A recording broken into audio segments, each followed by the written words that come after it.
Canada's latest unemployment and job creation numbers beat the market's expectations, according to Statcan's latest labour market force survey for January released last week. Normally, this would be great news. Unfortunately, when you dig into the numbers, it's still bad news. So let's get into it. That's right, folks. It's time for another excruciating Friday update on Canadian housing and the economy with your old pal Millennial Moron. I've got 4 stories for you this week, and it's a data-heavy one this time, including a look at the CMHC's annual rental market report, which is just filled with all sorts of graphs and spreadsheets, my personal favorite. First up, unemployment in January fell slightly to 5.7%, and the economy added 37,000 jobs, significantly higher than the market expectations of 15,000. As I said in the intro, this would normally be good news, but in this case, it seems like these positive numbers are just a result of how the data is measured rather than actual improvement in the economy. While the unemployment rate fell from 5.8 to 5.7%, the employment rate also fell from 61.7% to 61.6%. The reason for this is that the overall labor force participation rate fell by 0.2%, so the falling unemployment numbers seem to be related to a smaller proportion of the working age population being involved in the labor market at all. This can be people who aren't actively looking for work, people who have been injured and are unable to work, students pursuing higher education, and so on. Overall, in the past month since December, we added 125,500 people to the working age population, but only 18,200 of them are considered to be part of the labor force. So 37,000 jobs being created ends up being a reduction in overall employment, even though it's only about 1 job for every 4 people added to the working age population. Unfortunately, it gets worse. Of the 37,300 jobs that were created, 48,900 of them were part-time positions, and only negative 11,600 of them were full-time positions.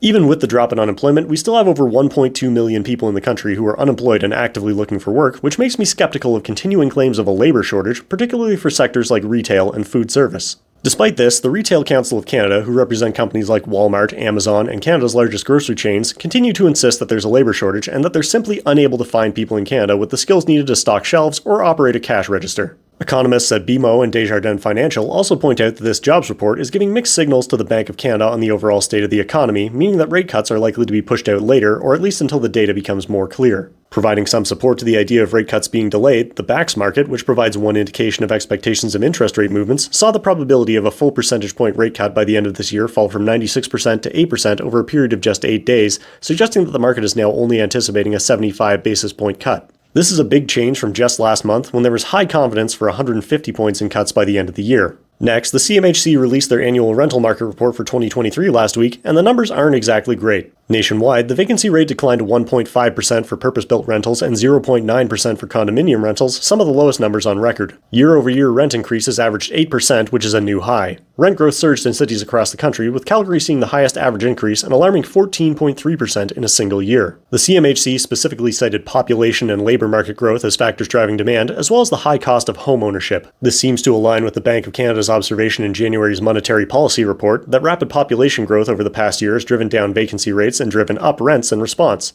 Now, it's pretty obvious that vacancy rates and rents are linked, but there's not much in the report that clearly shows the relationship. Fortunately, the CMHC provides a lot of additional information on their website, including years' worth of data organized into spreadsheets that can be used to generate a pretty good visualization. Using the historical data for different cities in this year's report, as well as annual data tables from the last 6 years, I was able to pull almost 400 data points comparing vacancy rates to annual rent increases and created this chart. As you can see, there's a pretty clear trend that as vacancy rate decreases, annual rent increases go up, and when vacancy is higher, rents tend to be stable or even decrease. This range of about 3.5% to 6% is what I think of as the zone of sanity, where rent increases are moderate and predictable and not too far off from inflation. When you get to 3.5% to 2.5%, you see rents increasing faster, which I call the trouble zone. Then, below 2.5%, you get into the zone of insanity, where rent increases can be huge and unpredictable. Our nationwide vacancy rate is currently at 1.5%, putting us firmly in insanity territory, and Vancouver, one of our tightest rental markets, has been at 0.9% for the last 2 years, a level that housing experts refer to as totally cuckoo banana pants. Another interesting thing we can look at on this chart is the impact of rent controls. On this version, I've highlighted all the points from provinces without long-term rent control measures, namely Alberta, Saskatchewan, Nova Scotia, and Newfoundland and Labrador in red, while the provinces that do have rent controls are in blue. Contrary to what you might expect, the trend is really not that different from the provinces that do have rent control, except at the extreme ends of the spectrum. When vacancy is very low, there's some high outliers on rent increases, but these provinces are also the only ones where rent ever actually decreases when vacancy is high.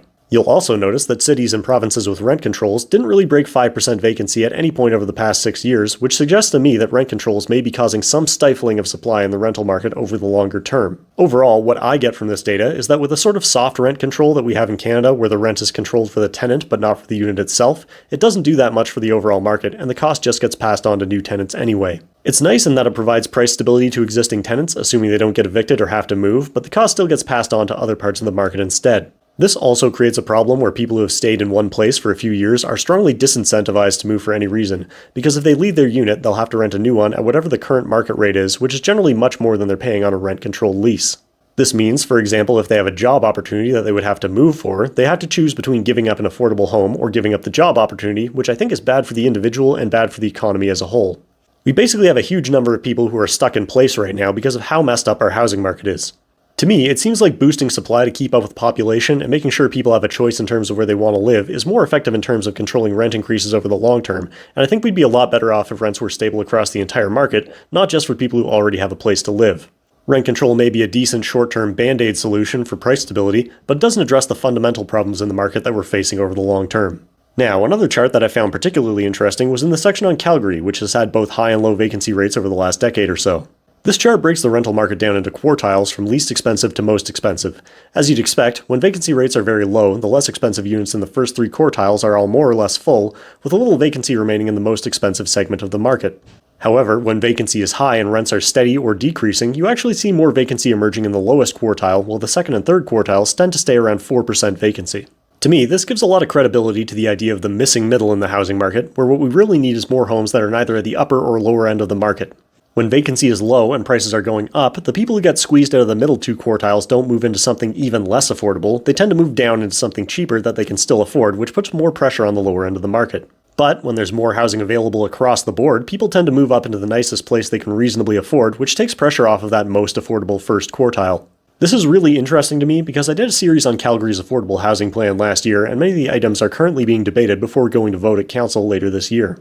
While the plan includes actions to increase the amount of housing across all segments of the market, a lot of opposition to specific items like citywide upzoning focuses on the fact that it doesn't specifically produce affordable low-income housing.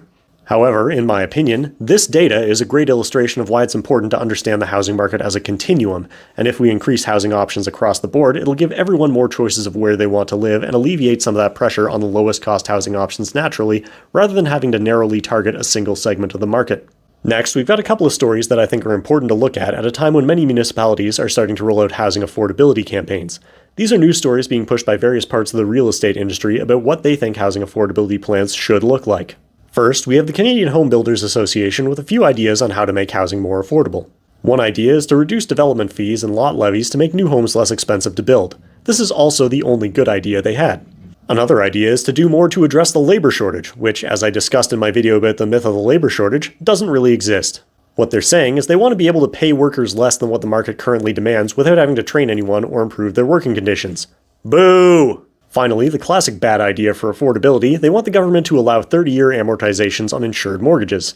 This doesn't make houses more affordable, it just allows people to borrow more money on the same monthly payments, which pushes up the prices, as I discussed at length in my cheap debt video.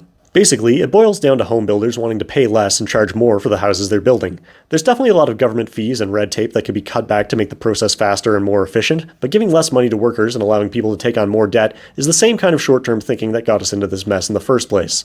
Interestingly, the article mentions that the Harper government reduced amortizations for insured mortgages from 40 years down to 25 years, but fails to mention that they were also the ones who introduced 40-year zero down payment mortgages in the first place back in 2006, which is probably a significant part of why we didn't see a meaningful correction in housing prices and household debt back in 2008, when it would have been a lot less painful. Instead, from 2006 to 2012, we saw mortgages insured by CMHC increase by $300 billion, and overall mortgage debt increased by $465 billion, along with about a 40% increase in home prices. Oh well. Also on Tuesday, the Calgary Real Estate Board issued a news release stating their opposition to increasing the baseline residential zone density across the city. In the news release, they say that rezoning is not the right strategy to address the housing crisis. In fact, they say it will make the housing crisis worse, although notably, they don't explain how or why it would happen, particularly when there's documented evidence that the same strategy has improved affordability elsewhere.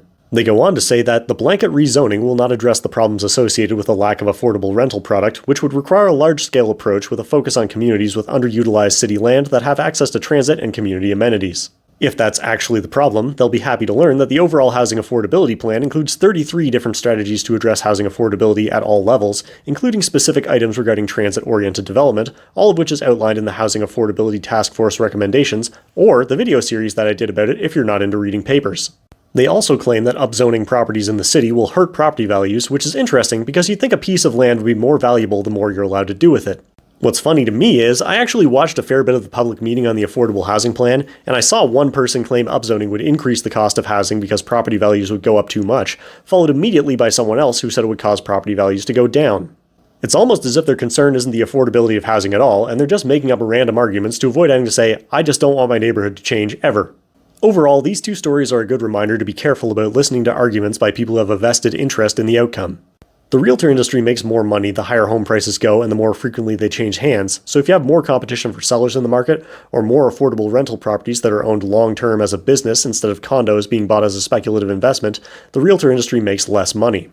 In fact, they even outright state in the press release that they want a plan that will enhance property values. So, as far as I'm concerned, the fact that the Calgary Real Estate Board is opposed to upzoning probably means it's a great idea.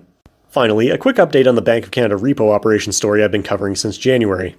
As I've discussed in the past several videos, the Bank of Canada has been engaging in liquidity injections into the banking system on a short-term basis, which may be an indication that they're going to have to end their quantitative tightening program earlier than expected before they drain the market of all the excess cash that was created during 2020 and 2021.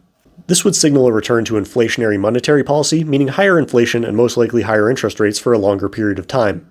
Well, this week, RBC sent a letter to investors saying that they expect the Bank of Canada to end quantitative tightening as early as April, much earlier than policymakers expected.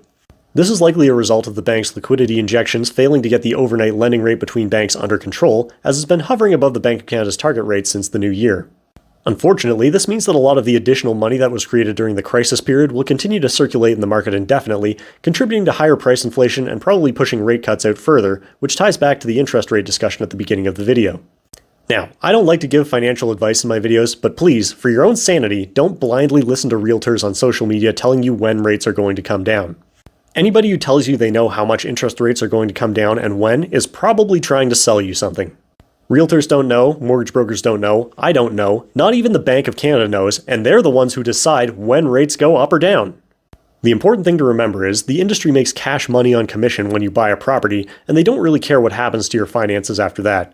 If they really knew exactly when to invest, they would do it themselves instead of giving the information away for free. You need to understand what you can afford now and in the future based on your own finances and make a decision for yourself based on that, rather than trying to time the market based on advice from the real estate industry. That's all for this week, but if you enjoyed this video, make sure to subscribe, like, comment, all that good stuff, and hopefully I'll have the time and sanity to make another video for next week. Enjoy your weekend!